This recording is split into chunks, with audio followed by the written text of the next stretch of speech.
Kitchen મેજિકમાં આજે bread pakoda બન્યા હતા.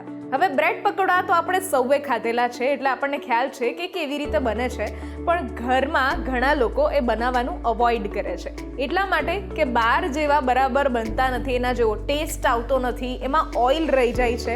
પણ આજે કિચન મેજિકમાં બહુ જ ઇઝીલી બનાવવામાં આવ્યા હતા બ્રેડ પકોડા, અને જ્યારે ઘરે બનાવો છો ત્યારે એમાં 2 થી 3 ચમચી ચોખાનો લોટ આપણે એડ કરીએ છીએ.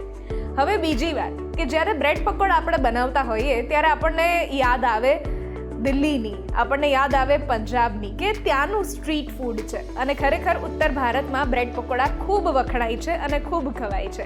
પણ શું તમને ખબર છે કે બ્રેડ પકોડા પણ એક ફાસ્ટ ફૂડનો જ ભાગ છે? અને આ ફાસ્ટ ફૂડ લગભગ 1950-1960માં જ્યારે ટ્રેન્ડ શરૂ થયો હતો ફાસ્ટ ફૂડનો, ત્યારે સૌથી પહેલાં બ્રેડ પકોડા વધારે વાયરલ થયા હતા, વધારે પ્રખ્યાત થયા હતા. આપણી ભાષામાં આપણે વાયરલ કહીએ પણ પ્રખ્યાત થયા હતા, કારણ કે ત્યારે ફાસ્ટ ફૂડમાં સૌથી વધારે જે છે એ બ્રેડ પકોડા ખવાતા હતા.